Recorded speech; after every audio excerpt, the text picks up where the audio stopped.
nous jeûnons, lorsque nous sommes dans la vie de prière et jeûne, lorsque nous jeûnons et nous prions, d'abord nous cherchons en soi que le Seigneur Jésus-Christ vienne en nous au secours de lutter contre toutes ces choses pour lesquelles nous n'avons pas le pouvoir de combattre. Comme il y a plusieurs personnes qui sont en train de lutter contre la masturbation, contre les mensonges, contre la tricherie, contre la corruption et beaucoup de choses que nous ne parvenons pas à abandonner. Pourquoi? Parce que nous voulons les faire par notre force. Bien-aimé Seigneur, mais lorsque nous jeûnons, parce que ce sont des choses, il y a certaines personnes qui ne veulent pas être, ce n'est pas de sa faute d'être orgueilleux, ce n'est pas de sa faute d'être sorcier, ce n'est pas de sa faute d'être bandit, d'être brigand, d'être quoi que ce soit que vous connaissez, mais c'est parce que son âme est remplie, n'est-ce pas? On nous dit que c'est dans les sangs, c'est l'héritage du sang. Certains sont des orgueilleux dans leur famille, certains, ils ont une malédiction, ils ont une maladie du sang. Certains, maintenant, lorsque nous sommes entrés, bien aimé, l'âme, pourquoi je parle de sang? L'âme est attachée au sang. La Bible dit dans Lévitique, lorsque vous lisez bien Lévitique, la Bible dit que le sang, c'est l'âme.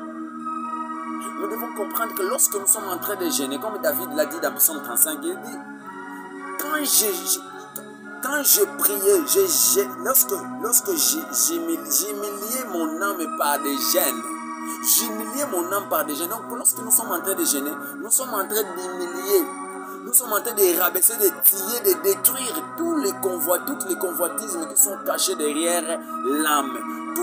Tout orgueil, la masturbation, les désirs sexuels, les désirs charnels, tout ce qui nous empêche. C'est pourquoi Pierre pouvait dire que nous nous revêtons de Jésus-Christ.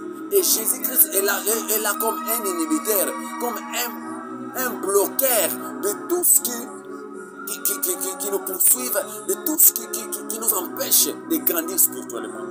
Le jeûne nous permet d'abandonner même les péchés. Le jeûne nous permet de ne pas être colérique. Le jeûne nous permet de ne pas trop parler.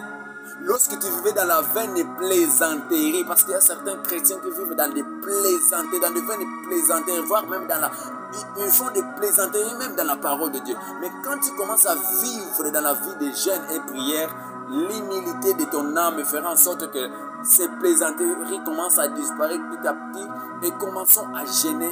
Et je nous encourage à jeûner et prier, jeûner et prier. Privez-vous de quoi manger, privez-vous de quoi vous vêtir, de quoi vous laver, privez-vous de voir les amis, renfermez-vous, jeûnez et priez et le Seigneur ne manquera pas vraiment à exaucer votre moment que vous avez passé avec lui et il vous rendra. Le 9e élément qui nous permet aussi de grandir spirituellement, intitulé, le 9e élément, c'est la consécration.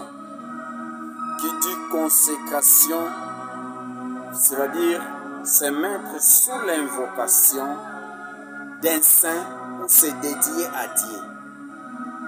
La consécration, à côté de la consécration, nous avons la retraite. Et à côté de la retraite, nous avons la chambre haute. Je vais m'expliquer.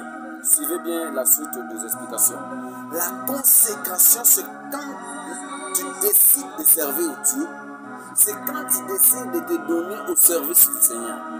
Tu commences à servir le Seigneur. Tu vas voir avec toi que quand tu commences à servir Dieu, à servir de l'expérience commence à augmenter dans le Seigneur. Et là où tu étais incapable de saisir même 2 ou 3 versets bibliques en tête, par le service du Seigneur, par la consécration, tu commences maintenant, n'est-ce pas, à comprendre les Écritures et tu commences à développer, à faire parler aux gens la parole que tu as acquise dans la consécration, dans les dimensions des services de l'œuvre de l'Éternel. Nous allons lire dans 1 Samuel chapitre 1, le verset 11. La Bible dit, je lis au nom de Jésus, elle fit un vœu, c'est-à-dire Anne fit un vœu en disant, Éternel des armées, si tu daignes regarder l'affliction de ta servante, si tu te souviens de moi, et tu n'oublies point ta servante, si tu donnes à ta servante un enfant mâle, je le consacrerai à l'Éternel pour tout le jour de sa vie et le rasoir ne passera point sur sa tête. La consécration, tu dois demeurer